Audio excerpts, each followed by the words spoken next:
So the market's at or near record highs. Let's get more from Rick Gardner, Chief Investment Officer at RGA Investments. Rick, thanks very much indeed for joining us. What are your thoughts? Are investors too euphoric right now? Well, stock prices are definitely elevated, and I think what investors have to look at is we've got data points in the short term that are very important as far as the direction that the market goes, but then we also have to focus on the big picture. And when you look at the big picture with AI in particular as a catalyst, I think there are a lot of reasons to be optimistic right now. What are AI? You see AI as a catalyst for massive future investment, for example, in computing equipment? Yes, I think that's a great point. I also see AI as a catalyst from an infrastructure standpoint.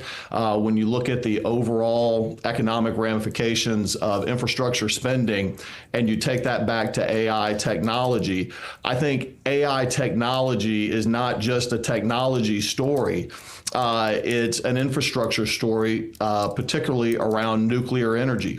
In addition to nuclear energy, water and utilities that help provide cooling systems for the nuclear power become very good, attractive sectors to look at that could really benefit as AI continues to grow. The U.S. inflation numbers on Thursday, of course, will provide an important clue as to whether the Fed will really cut interest rates on September 17th. What are you looking out for from those CPI numbers? Well, I think they'll probably still show some modest inflation pressure, and it's only the numbers will tell, I guess. But I would expect some tariff pressure there. But I do think the big fear that we had with inflation relating to tariffs was escalating tariffs. Tariffs that continued to go back and forth with retaliations. And so far, that has not been the outcome of the tariff negotiations largely. What about the interest rate sensitives, the utilities in particular? Are they attractive right now? Yeah, I think so. And kind of going back to what we were talking about, when you look at the utilities, energy providers, I think, are very attractive right now and could really be a technology play or an AI play from a very traditionally safe sector. So yeah, I think you're right on there. I think utilities could be a really attractive option for people. Are there areas of the market that you are wary about, that you think perhaps there's too much optimism? Sure. I mean, there's a lot of, I think what we're focusing on right now is where we see strength. It's hard to go in and talk about this sector I think is really getting ready to get hurt. The earnings numbers have been pretty good when you start looking at the markets overall. So it's hard for me to say that there's one sector that we really stay away from. I will say, though, you look at the policies that are coming out of the U.S. government right now, especially energy policies, there does seem to be a shift there. And so wind and solar would appear to be ones that, although we are kind of an all hands on deck for the energy needed to power AI, the administration does seem to be pivoting away from that and going more towards nuclear. Yeah, it's interesting. Nuclear seems to have all the buzz right now.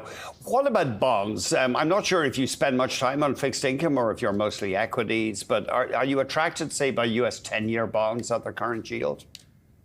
Well, I think there's a lot of volatility potentially there. I mean, we've got a lot, again, when you look at U.S. debt levels, interest rates, the Fed, there's a lot of volatility there. I think overall, looking at interest rates and the likelihood of interest rate cuts, that should be something that would help the bond market. But I think you do have to be careful because there's a lot of variables that can impact bonds right now.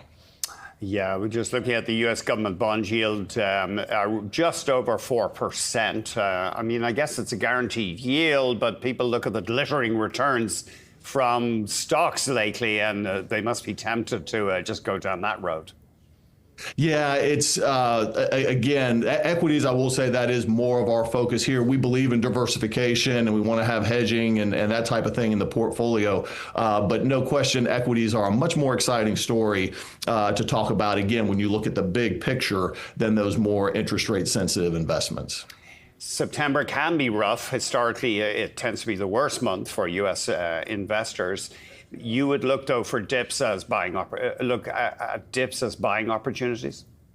Yeah, I think so. You're absolutely correct. September tends to be a very choppy month, and based on what we're seeing right now, especially around the data that's coming out, wouldn't surprise us at all to see a pullback or two as we go through this month. But yes, we would look at those as buying opportunities because on the other side of September, as we head into the fourth quarter, we usually see that to be a pretty robust period time for U.S. equities. And I think as all the policy changes that took place at the beginning of the year start to decompress, I think we'll see equities have a very nice potential for an increase as we head into that fourth quarter. Thank you very much indeed for joining us. All right. Rick Gardner, Chief Investment Officer at RGA